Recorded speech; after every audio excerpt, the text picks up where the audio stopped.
Work session for Tuesday, May 27th, 2025. It's 9:06 a.m. My name is Ty Mentor, Chair of the Board. To my left is Commissioner Rachel Grant, Commissioner Emily Klaus, Vice Chair Fournier on Zoom, and Commissioner Mejia was with us. She must be walking in because she was on the Zoom. So we'll have Commissioner Mejia in just a moment. County Manager Leonard Hernandez and Assistant County Managers Josh Cummings, Jennifer Walker, Clerk of the Board Amy Davis. Public virtual attendance available on our Thurston County YouTube channel. Public comment, written public comment may be received up to 2 hours in advance of the meeting and be distributed to the Board of County Commissioners. Action may be taken at this meeting. First up this morning is first review of the Board of County Commissioners agenda for the business meeting for a week from today, June 3rd, 2025. So pull that forward and we will call that meeting to order per usual 2 p.m. Pledge of Allegiance to be led by me. Land acknowledgement approval of agenda, and then we have a presentation for LGBTQ plus Pride Month. Commissioners, Amy Davis, Clerk of the Board. We have several local community organizations expected to be here next Tuesday afternoon for the proclamation, and we'll have a few speakers presenting on various topics related to the proclamation next Tuesday. A full house. Will we be taking a recess, or is this one of those? Yes. Okay. Any questions for Clerk of the Board? All right. Public comment, County Manager's update? Nothing to report right now. Okay. Consent items 1 through 5. Number 1 is a resolution for revised Agricultural Advisory Committee bylaws. Good morning, Commissioners. Ashley arrived from Economic Development, and this morning, special treat, I'm joined by Amanda Bradshaw, our Administrative Services Manager for Community Planning and Economic Development, to provide a quick overview of this item.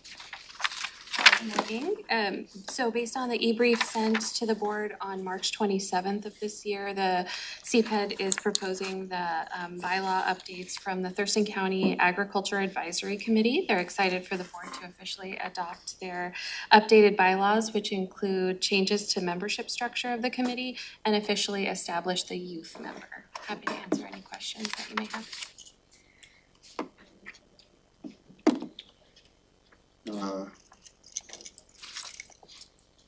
I know I read that, but I read it closer to March 27th than today. Is there Any other details Is there any high-level summary you could give on the membership changes? Sure. So there's a clarification that the Thurston County Conservation District ex officio representative of the Thurston County Agricultural Committee should not be required to be technical staff. It adds the Agricultural Community Program Manager as an ex officio member of the committee, and then adds the youth member serving 1-year terms. These came out of discussion with the committee. Yes, and they were approved unanimously. The committee approved these, and now it's just on to you for formalization. Any other questions? No. Okay. Thank you. Thank you. Thank you both.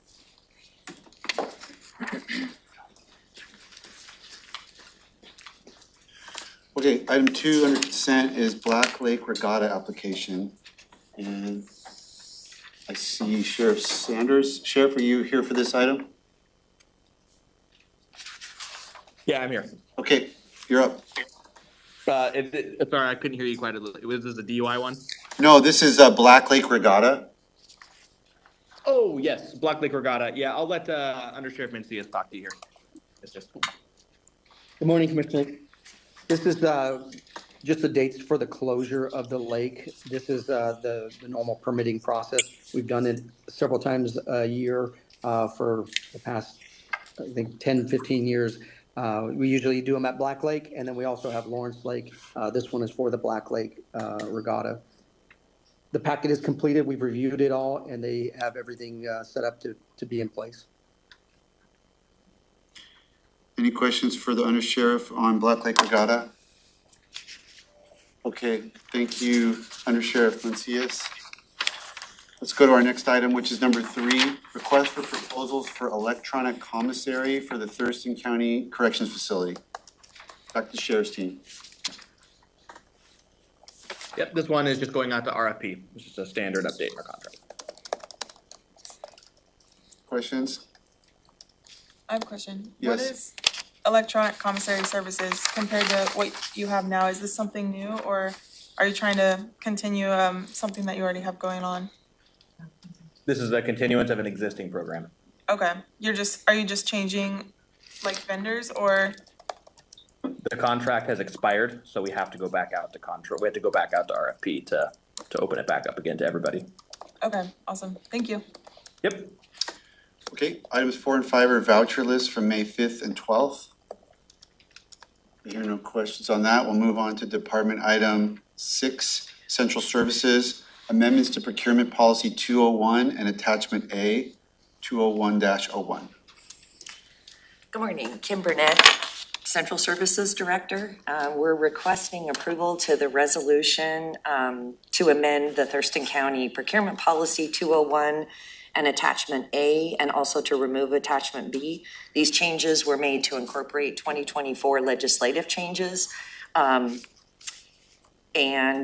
include an addition of the apprentice utilization requirements, which actually puts us in alignment with Thurston County Code. There were threshold increases and added a competition section to Attachment A regarding statewide small works rosters. Anything? Questions? Can I see the red line copy of that, please? Yes, I can get that for you. Thank you. Given these are changing, state legislation. Correct, there were legislative changes. Yeah, there were 2 State Bill 5268 and 2 CFR 200. Commissioners will work with the clerk to have that today. Thank you. Thank you. Item 7, public health and social services, amendment number 6 to Washington State Department of Health consolidated contract. Hello, Jen Freiheit, Director of Public Health and Social Services. And this is a request for approval of amendment number 6 to the Washington State Department of Health consolidated contract for providing an additional $436,100 for a maximum consideration of $6,091,760 from January 1, 2025 to December 31, 2027. It adds statements of works for 3 different programs, in particular our workforce development grant, perinatal Hep B, and promotion of immunizations to improve vaccine rates, and then amends the statement of works for 7 other buckets within that. Happy to answer any questions. So just clean up steps and moving money around, right? I mean, Yep. right, okay. I'll do this several times. We have several invoices waiting payment for this approval, and then part of that is the workforce development grant, which was set to extend, will be ending on June 30th. So that is where that amendment came, and then we're expecting Amendment 7 to come in July, which will have significant changes given all the recent federal things. Commissioners, as a reminder, Jen and Summer and Jen's team are working to bring all the different funding sources for overview, so we can go over that in detail. We're almost done with that. Perfect, thank you. Okay, thank you. Public Works, item 8, resolution adopting water system plans for Thurston County-owned water systems.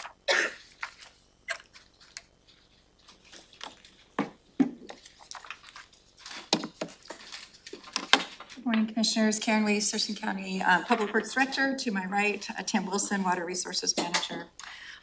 So this request is to approve a resolution to adopt water system plans and a satellite agency management plan for the Thurston County water utilities, which is Boston Harbor, Tamishan, and Grand Mound. These are required by the Department of Health, and the purpose is to identify system demands, future needs, efficiently apply resources, and to protect the community's health. The plans that have been developed are for a period through 2033, and they were developed with engagement from the service areas, including public meetings, an open house, and review by the Utility Advisory Committee. Excuse me. The next step is for the governing body to approve the resolution adopting these. If there's any questions, I do have my subject matter expert here as well. That was a very succinct summary that is a result of a tremendous amount of work that was done by the team to get here and moving from a reactive approach to a more proactive approach with the planners in water resources. So good job, you guys. Part A and Part B, are Part A like littler? B's are like a certain number of like connections, am I remembering that right? Yeah, pretty much the Part A, the satellite water system is required for agencies that have multiple water systems. So it's kind of an overview of how we manage our water systems. Tamishan is of the size that it requires a small water system plan. And the Part B water systems for Boston Harbor or Grand Mound are triggered by the number of customers. So yeah, you have kind of an umbrella, all-encompassing plan, and then the specific plans. Questions for Public Works?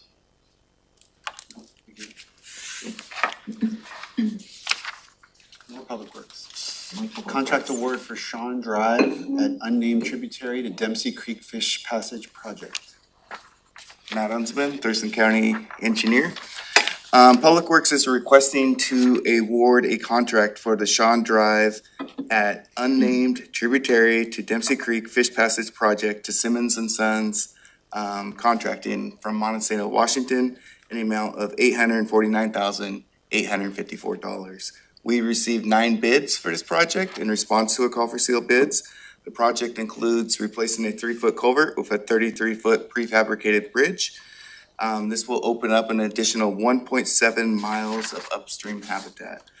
The project will be paid for with a grant from the Water Resources Streamflow Restoration Program from the Washington State Department of Ecology, and we also received some surfboard funding from the state as well. Was that within our estimated? Yes, it actually came in lower than our estimated cost. Okay. Any other questions? Some additional context. This is one of those projects where we purchased this project should sound familiar because we came to you probably 9 months ago to actually purchase the bridge ahead of time. So we have the bridge ready to go. So the contractor doesn't have to wait 9 months for the bridge to show up on site. Where's the bridge? Either it's on its way here or it's already at our Tilly site. We have 2 or 3 bridge setups in the back of our Tilly facility right now. Questions for Matt? All right, let's go on to item 3. Under Public Works, Project Prospectus and Local Agency Agreement for the Chehalis Western Trail Preservation Project Phase 1. All right, Public Works is requesting the Board of County Commissioners authorize the Director of Public Works to execute a project prospectus and local agency agreement with the Washington State Department of Transportation for the Chehalis Western Trail Preservation Phase 1 project. Thurston County has been awarded $1.621 million in federal funding for the design and construction of this project. The Thurston Regional Planning Council has made it a priority that trail preservation needs to receive some additional resources. So they actually created a set aside for this $1.6 million, and the county received all of that set aside for this trail enhancement work. This project will improve the pavement surface conditions of the Chehalis Western Trail between 45th Avenue Southeast and 46th Avenue Northeast. This first phase will authorize the obligation of $250,000 in federal funds, which does require a 13.5% match. I'll just add on to that for Matt. This is really leveraging the, I believe it was $200,000 in REAP 2 funding that the board approved for trail preservation. And we were able to take that and leverage that to receive this $1.6 million. So going a long way with that little bit of investment from, not a little bit, but the investment that REAP provided. To receive how much? 1.6. 1.621, $238. But this is only gonna spend a little bit of that. You said 250,000. Yeah, so the way it works is like, So initially, we'll just get the amount of funding that it takes to provide the design work. Once design's finished, then in a typical project, if there was a right-of-way phase, then we'd request right-of-way acquisition funding. And then right before construction, when we do the call for sealed bids, we'd request the construction funding. So they don't give you the $1.6 million all at one time.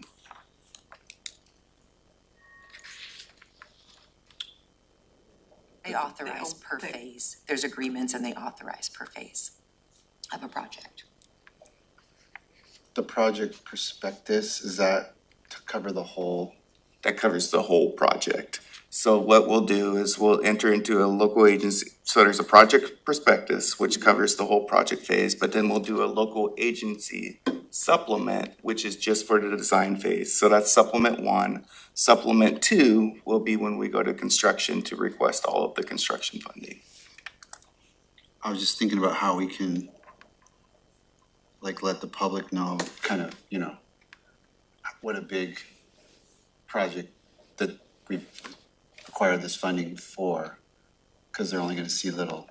I mean, if it's, this doesn't say anything about the dollar amount. I don't know if there's a way to say, approve the project prospectus covering a $1.6 million project and local agency, you know, like, I mean, just so that people can see because people do really care about the trail preservation investments that we make. Sure, and when we go for construction, like this will come before the board a few times. Yeah. Right now, it's just the design phase, so.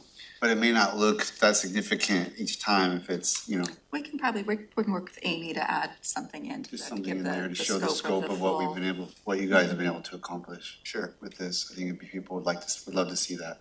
Like I said, the policy board as well as the council, they're the ones that really prioritize trail preservation and made this set aside possible. Perfect, thank you. Any other questions for Public Works? All right, very good. Commissioner reports, and then we'll have a public hearing at 3:30 regarding resolution for proposed water use efficiency goals for Thurston County water utilities. I'm gonna stay put and Tim will join me again. Okay. All right, so this is a somewhat correlated item to the water system plan. We're holding a public hearing on June 3rd regarding establishing water use efficiency goals for the 3 water utilities, the Boston Harbor, Tam-O'Shannon, and Grand Mound service areas. These are also required by the Department of Health for a period of 10 years. They were developed as well with engagement from the community, including virtual customer meetings, open houses, flyers that were sent out, and the Utility Advisory Committee was also involved. For all utilities, the demand side goal is to maintain an average day water system demand at or below 200 gallons per day per connection. And the supply side goal is to maintain distribution system leakage below 10% of production. That's for all the utilities with the caveat that Grand Mound is for residential water usage only. And the next step is the public hearing, after which we would be bringing a resolution to the board for adopting the water use efficiency goals. Questions? So I'm curious about this. So so you said 200 gallons per day is like the maximum? Per connection. That's the goal on the customer side of the meter. Yeah. So there are both supply side and demand side. You can think of demand side on everything on the customer side of the meter. And through the public process, the goal was to, on average, hold that usage to no more than 200 gallons per day. So are you looking at like actual data and seeing like if it meets that, and if it doesn't, you're coming up with strategies to try to get there? Is that what this is? That's exactly right. There's also, as required by Department of Health, dependent upon the number of connections within a system, there's a number of incentives that are required. Those incentives can range from showing consumption on a bill to actual tangible incentives like low flow shower heads and other devices that the utility can use to work with the community to reduce consumption. Is that like an aggressive goal? Like, is that a normal? It's pretty, pretty reachable. It's not super aggressive. It's just, pretty consistent with, good conservation. But should I guess that all the systems don't actually meet that yet, and we need to incentivize conservation, or? I would say they're close. I don't have that exact number. I can get that back to you, but I think they're close. Any other questions on this one? All right, that would be 3:30 on Tuesday, June 3rd for the public, and Thank you. that's it for the business meeting agenda, first review. Not sure what we have. Commissioner Mejia asked about the red line version on our central service procurement. Was there any other item that we're gonna bring back? I don't think so. We'll just keep the motion on item 8. There's some new language there maybe to look at. Okay. So it sounds like we have one item that we will be ready to speak to next week. Okay, advisory boards is next. There are just a few advisory board items this morning. First is the TPA Hotel Motel Commission. There is a vacancy just due to a change of employment. And so the commission is recommending Gabby Schoolcraft for appointment. And their materials are included in the packet. The Veterans Advisory Board, there are 2 applicants for appointment who have both been recommended by the Veterans Advisory Board, and both are eligible. How many are vacancies there? There are 2 vacancies. So this would fill the commission? Okay, so we can maybe take them up at the next meetings, since these are new? Is that the idea? Okay, Yeah, we can bring them back for your consideration next week, next week. if you'd like.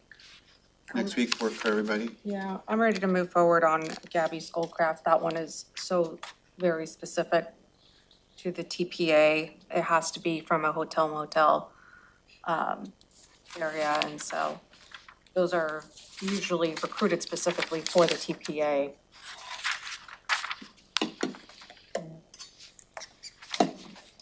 But is there any issue if we wait a week? Nope. Okay, thank you. All right, then let's go to Commissioner item 3, number 1, public comment structure. Commissioner Fournier, I think this was your proposal? Yeah, so, just kind of like over the last year, and then I know we've been talking about, was thinking this would be something we talk about in our bylaws discussion, but I just wanted to bring it out before we even get there, because I think it'd be a good one to talk about.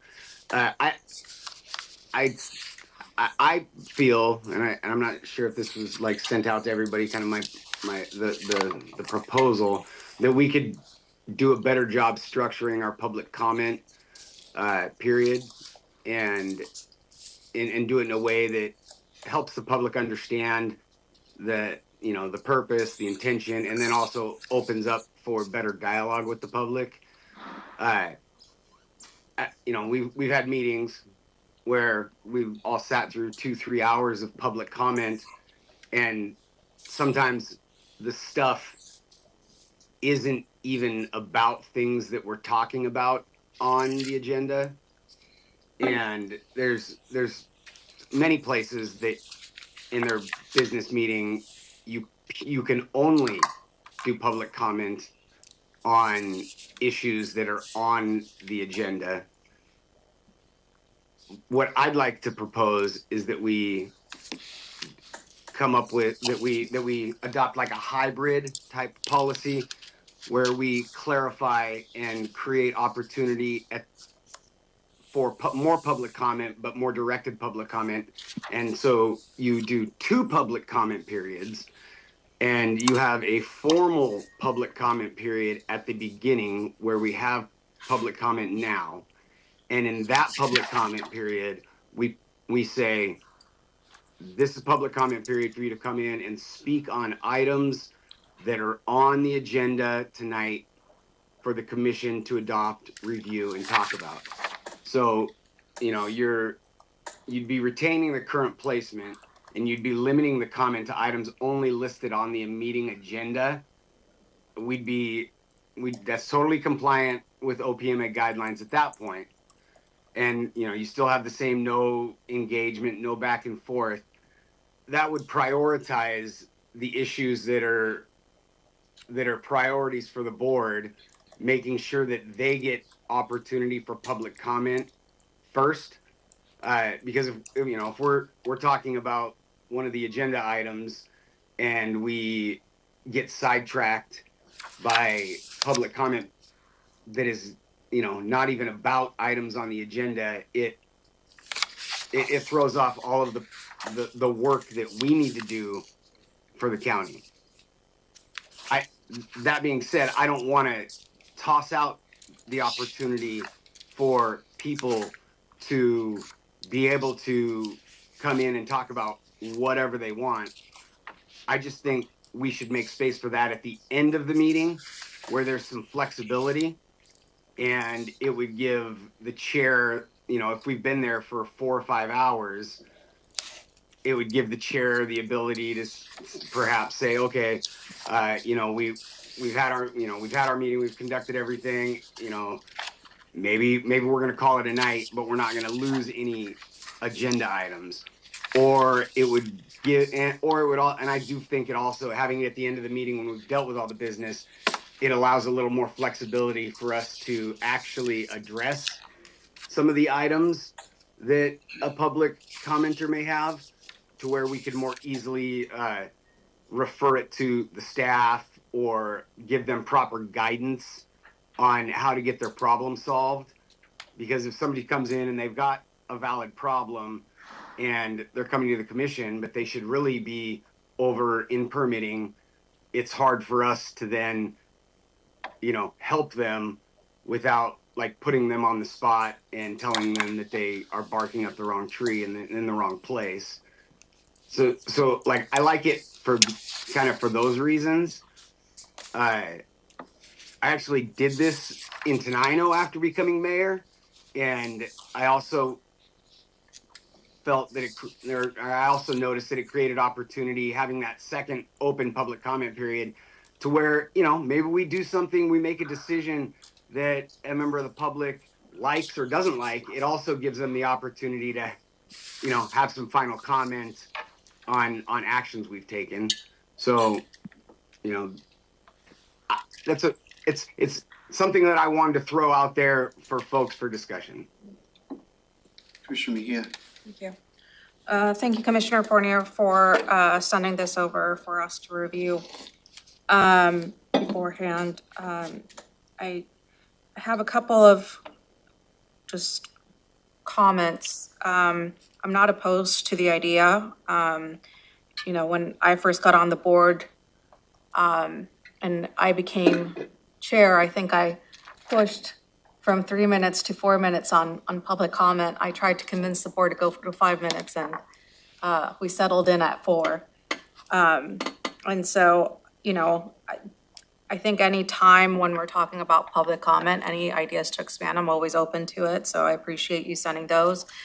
I have more of, I guess, on the time piece of when we have public hearings and that 3:30 time constraint comes up, how we've done it, and this was on advice that we were given, is we have to pause our regular hearing and then move. Is that going to be the same?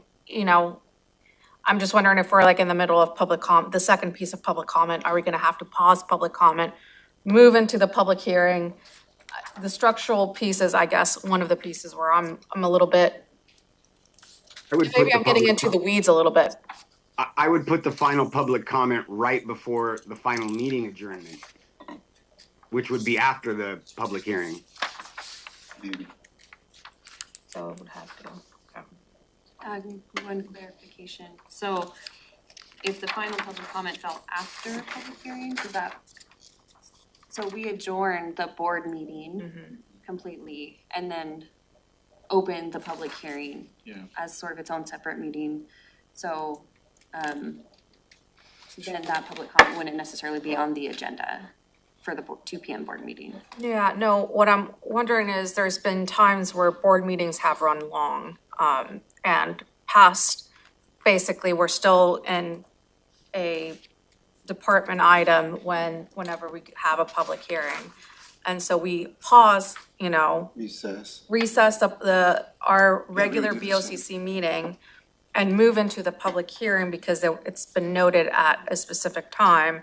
And so we have to pick it up at that specific time, move through the public hearing, and then we come back.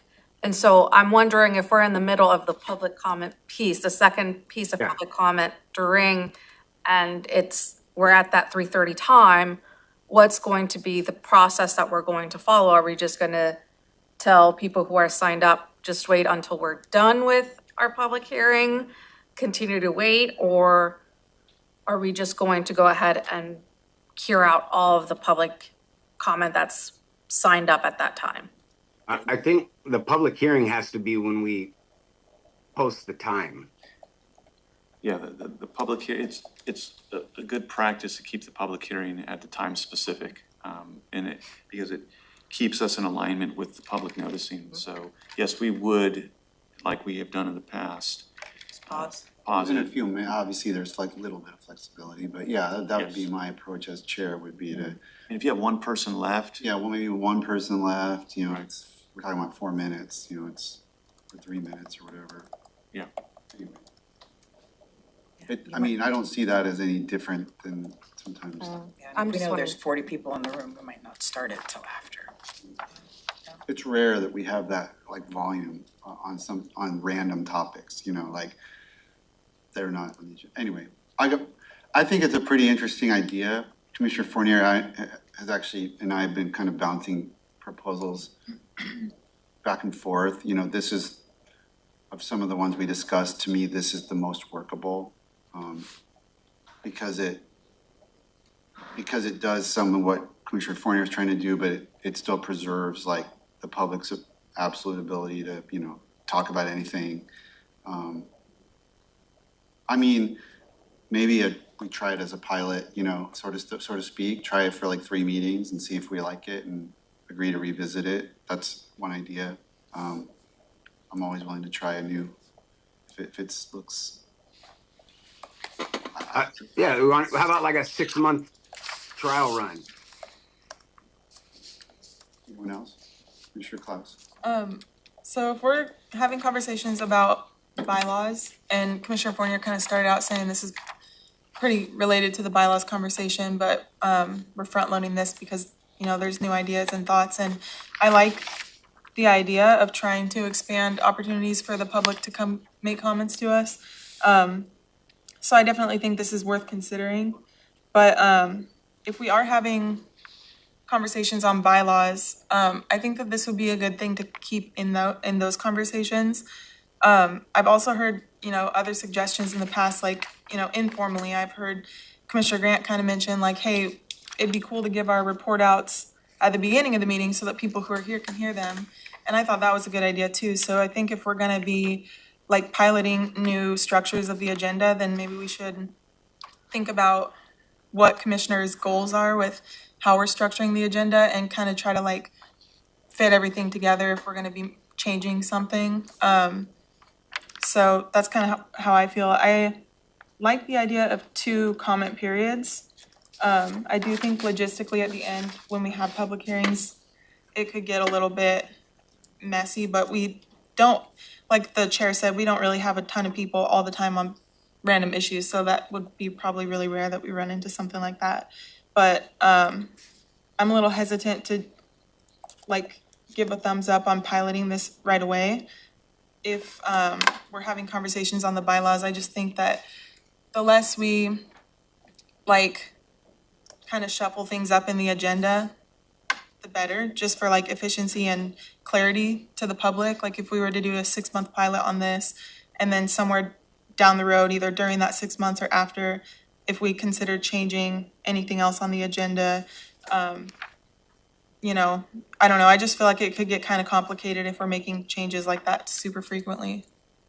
Can I ask the clerk, like, what's the kind of projected, and county manager, about the bylaws? Like, when are we expecting we might like tackle a first draft of that? Or I know there was gonna be kind of an outline of topics that we were gonna look at. Yeah, that outline should be sent out this week. Okay. I think the steps in the process, as Amy is doing the research, is to first lay out topics before there's any, through a table of contents. Yeah. Before there's any type of assembling of information, to get a sense of what's the scope that the board wants to tackle in that process. And then once we get that information back and get direction back from the board, then we'll begin to, based on topics, and it may not be in any order of importance, but start to bring things forward for the board's conversation and digestion.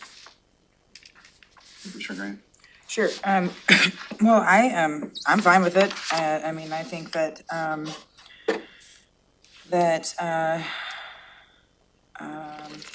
I think if there's anything that we see in any process that we're doing that's not working, we should fix it.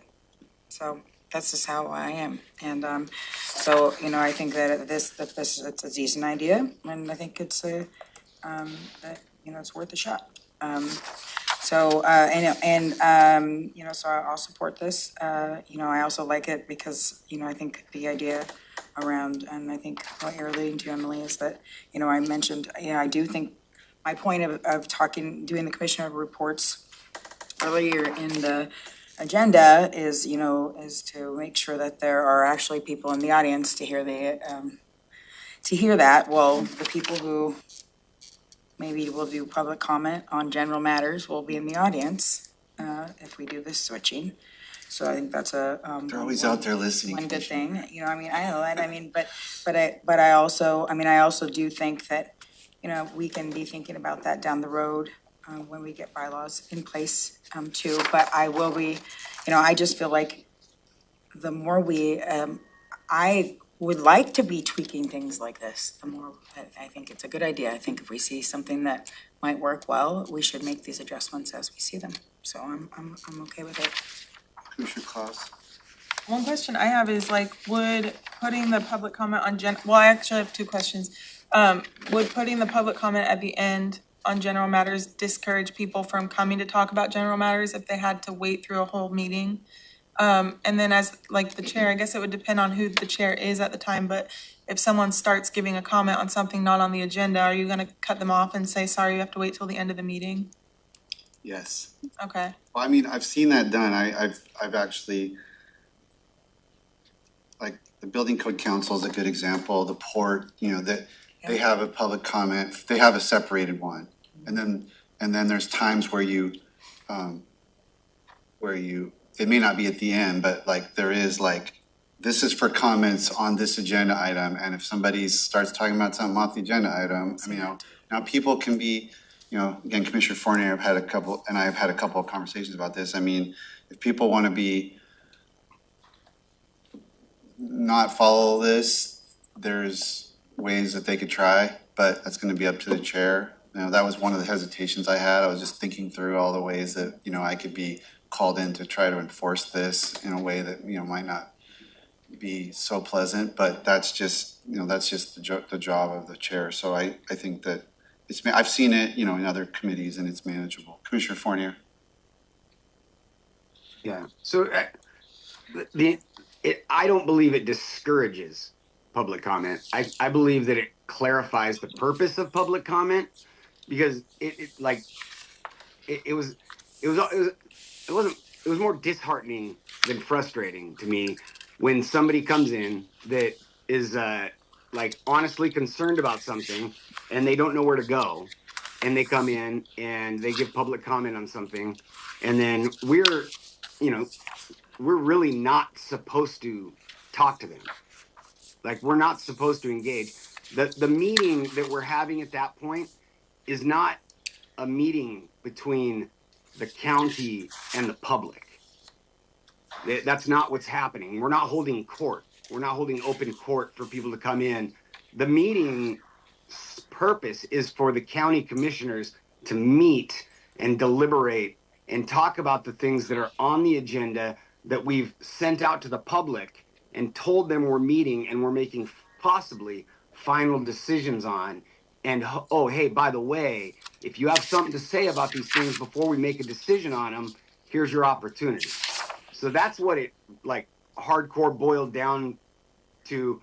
That's the real reason we're there. It's not for somebody to come in that has a complaint about like junk cars in their neighbor's front yard, and by us not making that clear, I feel like we do a disservice, because we just sit there and we listen to them, we shake our head, and then we say thank you, and then maybe or maybe not they get guidance, and that sucks.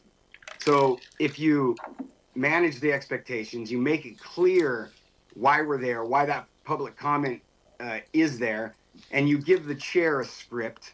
And there was one that one of Commissioner Mejia's colleagues or friends from Pierce County had, that they use up there. It's a scripted thing. When somebody goes off agenda, they read it out, and it's just like Chair Menser does with the public comment guidance language. You would have something that says, hey, you've gone, you're outside of the agenda, please, save this public comment for the next public comment period. And over time, the public learns, because you're setting those sidebars and those expectations. You're managing the expectations around our engagement and their engagement. I think you create a more productive and respectful process when you put that in place, and it like encourages actual engagement and not kind of quasi engagement. You know what I'm saying? Yeah, no, I do agree with you that it is discouraging when people come and don't get any guidance. I have always kind of thought that that's weird, especially if someone's really upset weird about something and we're like, thank you, and they just have to. I don't like that either. It really feels weird because it is weird.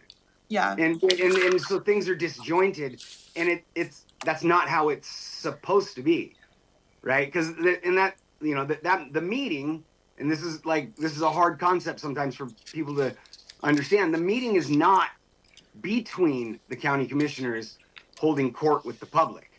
The meeting is between us, and staff come and give us presentations on information that's on the agenda that we've adopted. That's the meeting. We're there to hold the business and conduct the business of the county. That's our primary purpose. So I think you put that up front, and then you still save the space at the end where people can riff and talk about those things.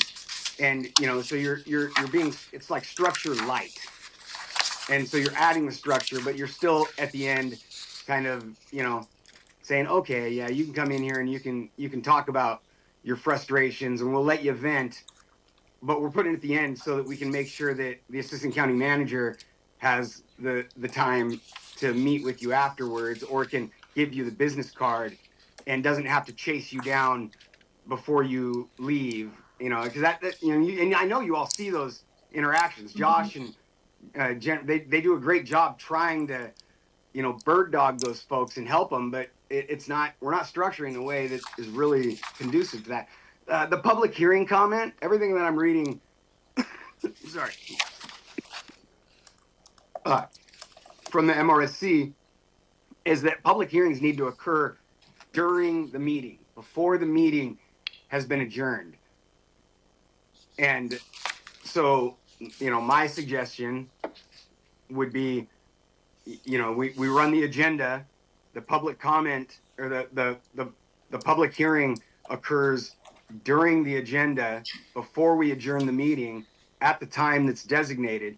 And then the public comment, that last public comment, is like the last thing right before meeting adjournment. So, question, because the draft agenda that we got that would incorporate your ideas doesn't have it that way. So I'm wondering if your intention is different than what we received in our emails. The one we received has public comment and then adjournment and then public hearing after. Well, that's if the meeting is less than an hour long. Yeah, so you'd have to have some flexibility. If our meeting gets done at, we started at 2 and then it gets done at 2:30 and the public hearing's scheduled at 3:30. Those are separate in my opinion. I mean, to me, maybe I'm wrong, I've always thought it was just a matter of kind of convenience to like stick on the public hearing on the same agenda as the business meeting, just because they're happening on the same afternoon. But in my mind, they're really separate things that could be on separate pieces of paper if you wanted to kill more trees. Right, and they sometimes are when we do hold public hearings on other dates, days of the week and other times. Yeah, so I mean, that's just kind of, I wouldn't intertwine those, to me, those are separate. Yeah. We just accommodate them at the time because it's noticed and we want to be in the business. Everybody knows the board's business meeting is flexible. It might be 15 minutes, might be 4 hours. Public hearing, people's expectation are they're here for that thing at 3:30. They don't come here and expect to wait for 90 minutes for it even to start. That's the idea, is like managing public expectation and being respectful to people that show up. Like I say, anyone that comes to our business meeting is gonna know that's an unspecified amount of time. And Chair, you're right, they each have their specific noticing requirements, and those are legal requirements that if we don't follow them, we really can't proceed with business. And so when a public hearing is noticed, it's noticed as a specific meeting for the board to come in and do a specific type of business. And so I agree with the fact that they really are two distinct things. Okay, so you guys want to try it right away, or looking at Commissioner Mejia and Grant, you guys were willing to? Try it. It's just a. All right, Commissioner Fournier, looks like we're gonna give it a try. Okay. Yeah, and I, you know, like as we're working through the bylaws, you know, I think I heard a couple people say it. I think this is a time to, you know, maybe experiment a little and find the right fit. Do we want to start this now or after the recess? I think starting it now is, you know, the board's prerogative, but is that formal direction? Just want to make sure. Yep, I think we have direction, Commissioner Klaus. I would ask Commissioner Fournier or the board if you're open to maybe implementing these changes, but not cutting down to 3 minutes. I was kind of surprised to hear that there had been a proposal in the past to go to 5 minutes, because I have heard other jurisdictions doing it for 5 minutes, and I thought that was a really good idea. I've never heard any other jurisdiction. Tukwila, they do 5-minute public But comment. I can give you dozens of ones that give you 2 minutes, or one, 2 and 3. Yeah, I was not aware of anyone that gave more than us. In my experience, 3 is the standard, and that's why I put it there.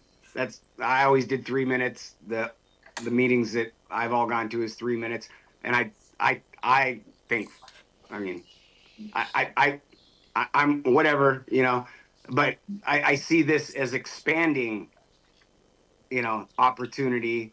I don't think that limiting, like, you know, reducing a minute is limiting comment, because we're going to be writing the comment. But to me, you know, 3 minutes is my personal standard. So that's why I put it in there. But, you know, that's a board decision. Yeah, it's a good point, Commissioner Klaus, to clarify. So looking at Commissioner Mejia and Grant, Commissioner Fournier's proposal is 3 minutes for both sections. Is that what you'd like to do, or would you rather, sounds like Commissioner Klaus would prefer to keep it at 4? I feel like 3 minutes for an agenda item, or.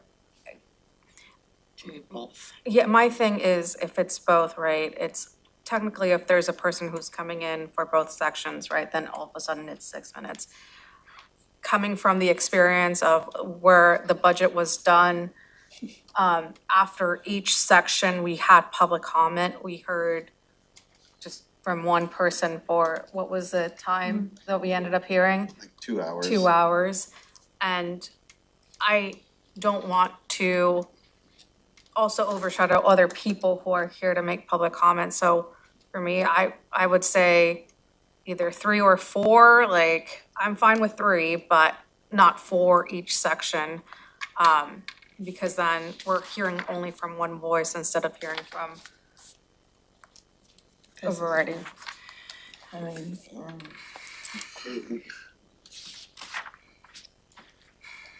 this is very difficult because it seems like we have to make a decision based on very limited anyway, I think that,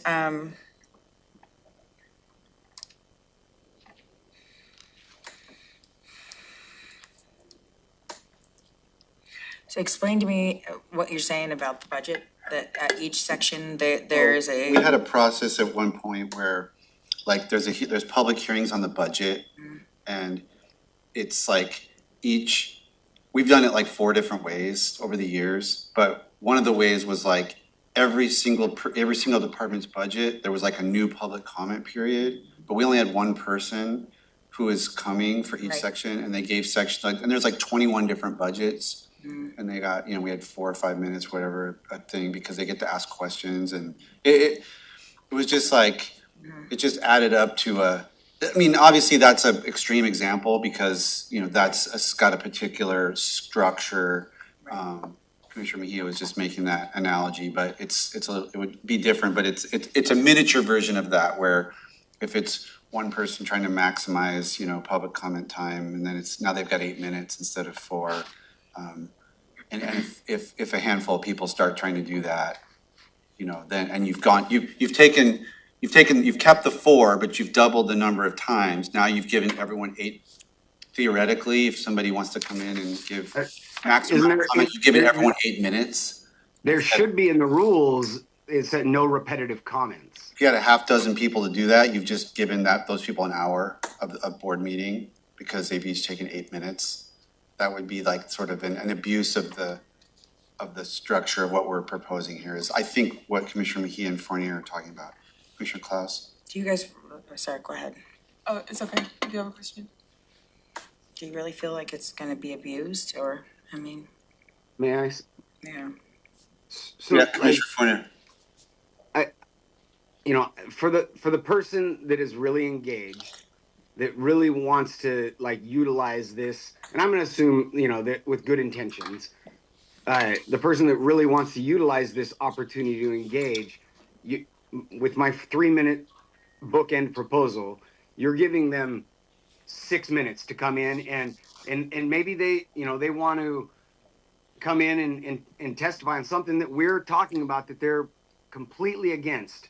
They can come in and they've got 3 minutes to state their case at the beginning before we ever talk about it. And then we may deliberate, and then our options are, we kick it to another meeting, we take action on it, we do whatever. They get another 3 minutes at the end to tell us again, based on the feedback. They're engaging with us much more because they've heard Commissioner Grant's thoughts, they've heard Commissioner Mejia's thoughts.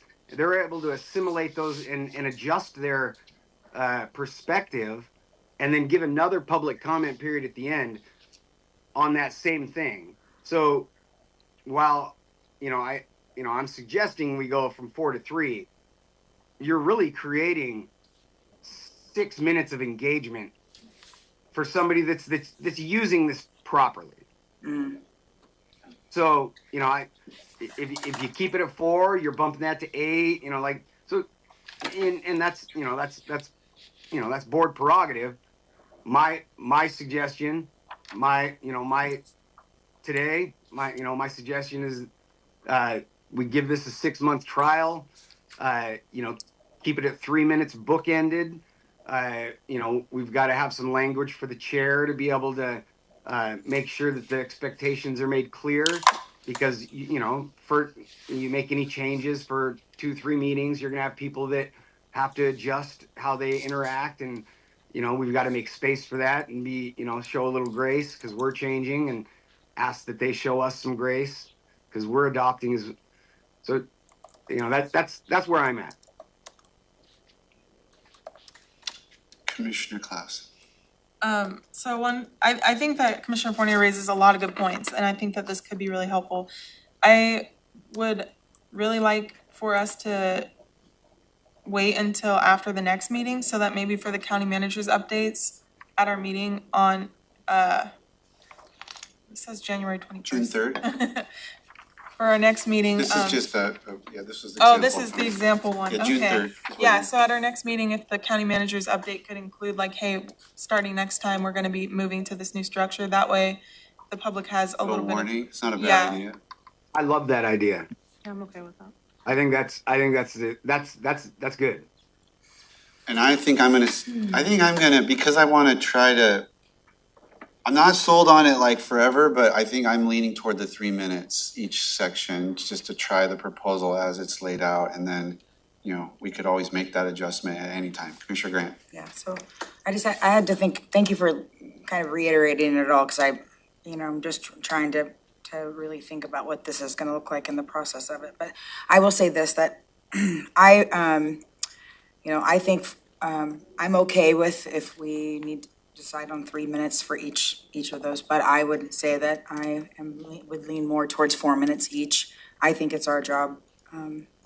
I look forward to the public comment time. I mean, I'm just gonna be honest that I think that it's the most important time of meeting, and that we should allow for more time for people to speak. So, and I didn't quite comment. I was trying to understand, like, we're actually adding these we're actually doubling time.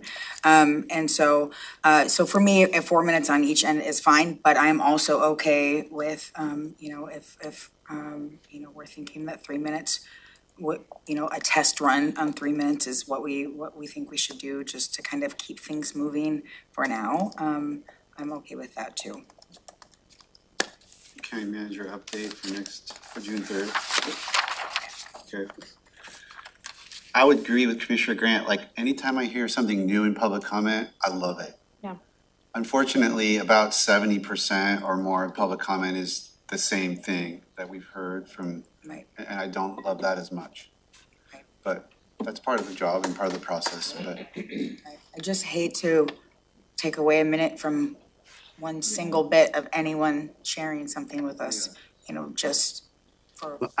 I don't want the message to be we're taking anything away, because we're not. Yeah. We're adding. Right. We're adding, but we're also providing the missing structural pieces that guide the public in how to get their comment to us in a way that's going to allow them to be more effective advocates for, their needs, and it creates the space for them to be able to engage with us properly, instead of us sitting there like not, it is, I said it earlier, it's disheartening when somebody comes in with something legitimate to talk about, and we've got to stop the meeting. Josh has got to rush out there to catch up with them. We've got to figure out a way to track them down later and engage with them. And, I truly believe that this isn't, there's nothing perfect, but you don't forgo the good for the perfect. I think this is a better structure, and it's going to allow us to capture public comment and intent better. And it's gonna, I think it'll facilitate a better meeting, whether that's a 20% better meeting or a 2% better meeting. We'll find that out in the next 6 months, hopefully. Commissioner Mejia?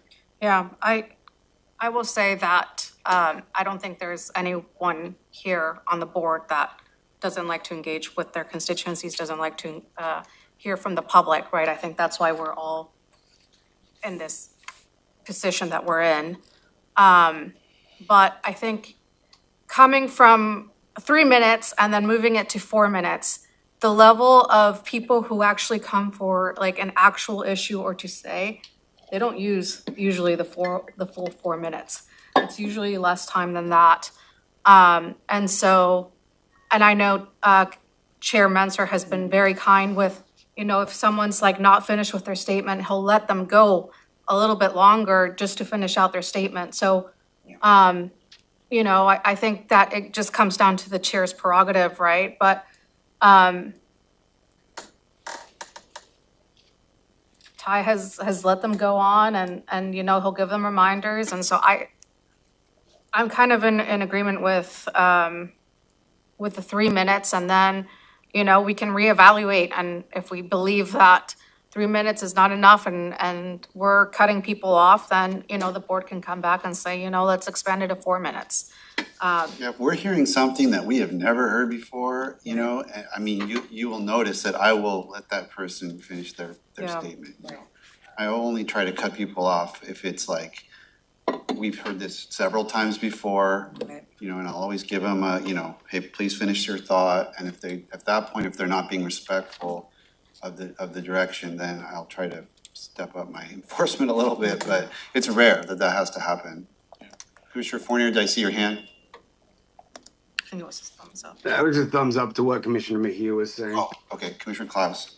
Yeah, so just like kind of some last thoughts. I think like some of the points that I'm hearing as far as the intention could be achieved in other ways that might be a little bit more simple, like to avoid having staff chasing people down. We could just add a sentence in your script at the beginning saying, if you would like to follow up with staff, please stick around until the end of the meeting. And, you have a chance to follow up, something like that. And then I'm also kind of thinking through like, other things that I think should be priorities for us to focus on in terms of public comment is like accessibility for people who are disabled. I've been contacted by people who feel like they can't participate because they can't hear or they can't see the screen, like things that I think that we should try to think about being more accommodating. And I've also seen like in our Board of Health meetings, we have people who maybe have physical handicaps or are disabled being asked to stand instead of sit, which luckily was rectified immediately in the moment when that happened. But I'm just thinking like when we have people with disabilities coming in to give public comment, if we make them have to sit through a whole meeting and give public comment at the end because there's something that's not on the agenda, I just would hate to make things harder for anybody. And I know that's not the intention. I know the intention is really a positive thing. I'm just thinking of some potential like inadvertent consequences that we might not be thinking of now. But yeah. It's the same thing with our proclamation, right? Like people come in and then there's a full proclamation schedule. I mean, they're still having to wade through that. And so people just adjust, they're either showing up later or they're submitting written comments instead, because that's also an accepted method, right? Besides meeting with each individual commissioner, instead, they also write in and, Amy passes that on to the full board. So there's different ways to submit public comment. Just one note that we do accommodate disabilities and we do have assisted listening devices for this room. Oh, that's good. Okay, I didn't know that. Yeah, all you have to do is direct folks to the clerk, whether it's they can't see the material, that we can present it to them in a different way, or if they can't hear, we have assisted listening devices. We even had that at the old court house. We've Chair, used it here. I think because of the way this conversation's gone, I would like this one to be a motion since we're changing the agenda, just to make it clear as to what all of you are agreeing upon if you decide to go that way. Okay. So is the motion at this point to have you give it as an update, or are we making a motion to pass this idea? Or should we make this a motion? I mean, like. Be both, I guess.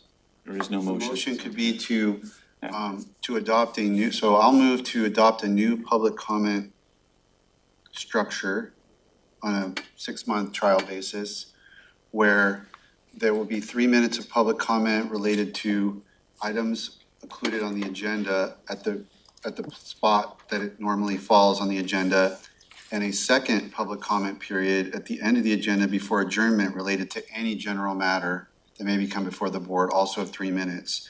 To institute this at the June 17th meeting and have the county manager give an announcement at the June 3rd meeting previewing the new structure for public to consider and be prepared for.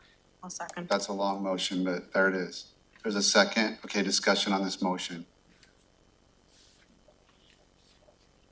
I guess I'll say the reason why I asked for this to be part of a county manager's update before we implement is to give people not only just a heads up, but like the opportunity to hear it and provide feedback. So I would not be able to vote yes on a motion until after we've had that opportunity. So you would like the motion to just be limited to a county manager's update that we're considering doing it, or? Well, I mean, I don't know that we would even need a motion to ask for it to be county manager's update, but if we wanted to, then I would agree to that. But I would agree, I would be able to vote yes on this motion that you just gave. after our next meeting. If we don't have anyone saying, this is why I think that wouldn't work, like I wanna hear public feedback before I can vote yes to make a specific change like that. Okay, Commissioner Fournier? We can't have the county manager giving an update on a change that we're going to do that we haven't decided we're going to do. So, you know, I think we either move forward with the motion or we continue talking about this. But, you know, to wait to have public comment on how we do public comment is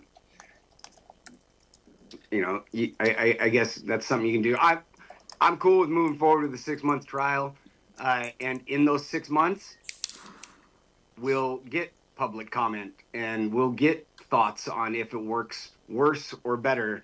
I really like the idea of pushing it out to a meeting after we've announced it. So I appreciate that that amendment to the proposal from Commissioner Klaus. I think that was an excellent suggestion. I'm in favor of the motion as it stands. I think we tell them what we're going to do. We put a public announcement or public notice out there and a press release saying that we're adopting new public comment standards and explain our intentions, which I believe are solid, good intentions.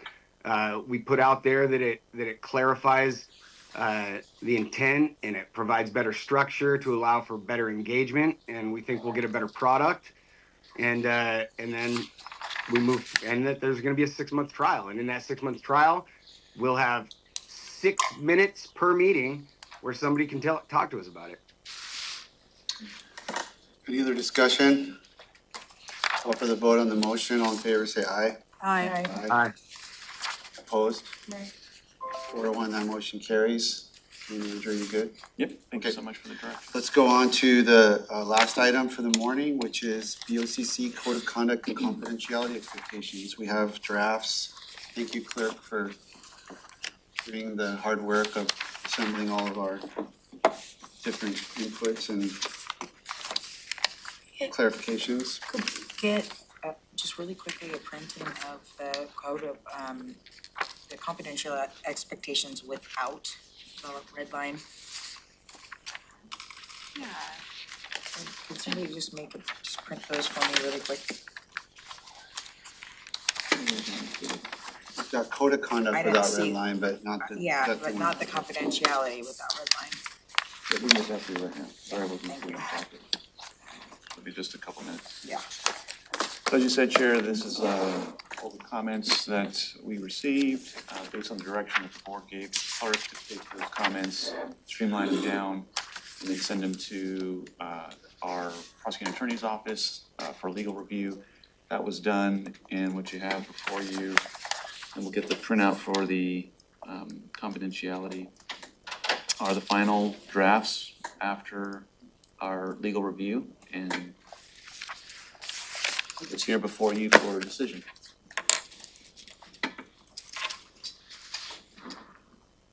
Okay, anybody want to comment? For me, I'll just start and say that I would kind of like to stop working on this, and the changes that were made covered the main things I was concerned about, so I'm ready to just go with it, even though it's not exactly how I would have drafted it, but in an effort to get to a final product that I can live with, I'm ready to go. I feel the exact same way. I feel the exact same way. Okay, I see 4. How about you, Commissioner Fournier? Can you live with what we got here? I have one comment on there, but Yep, okay, 5 thumbs. Looks like we're, yeah, and I'm gonna make Commissioner one Grant. comment, that the only thing that I will say is, I made a couple underlines on here, and this is just a follow-up for us as we move into later this afternoon, and but number 5, it says, set policy through majority vote and directives, and operational decisions must be made collectively by the BOCC through formal action, and I just want to kind of mention that, this is really vague, and so that, I think that's like I think this is the next step of, what do we define as the policies that, and what operational decisions does this board need to be, which parts of the operational decisions that do we need to be making as a board through formal action. So that's the only thing that I had a little note on, but other than that, this is fine. It looks great, it does. I don't think there's enough. I just want to make sure that we get to a point, at some point, where we're really clear on what policy, what we are saying is policy. Like, you know, would I be making a policy on human resources, or making adjustments on the policies on human resources, or am I making operational decisions on whether or not I go to a travel conference or not, like that? There's just needs to be some more digging into that specific one. So that's it. Chair, again, I would appreciate a formal motion, since these are items that the board is agreeing to hold itself to, and we'd move these forward with implementing them into the county structure. So moved. A motion has been made. Is there a second? Second. Motion and second to approve these drafts for each of these two policy, code of conduct and confidentiality expectation documents. Discussion on that motion. Commissioner Grant had her comments, and I think those are pretty good comments, right? Yeah. But, you know, that language has been in here, it looks like, for a while. Oh, yeah. But anyway, any other discussion? That's just vague, but yeah. You're right, it's gonna be great.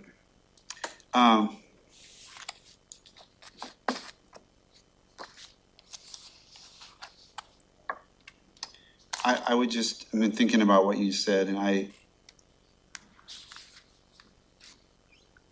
gonna look at the county manager and see if you agree with what I'm about to say. I see this not so much as about the board versus, say, county managers. This is more about board to each other, right? Like things that are a board operational decision have to be made collectively through formal action, you know, but it's not. So Right. To the extent it's one of those items, then it's clarifying that. Right. It's I not.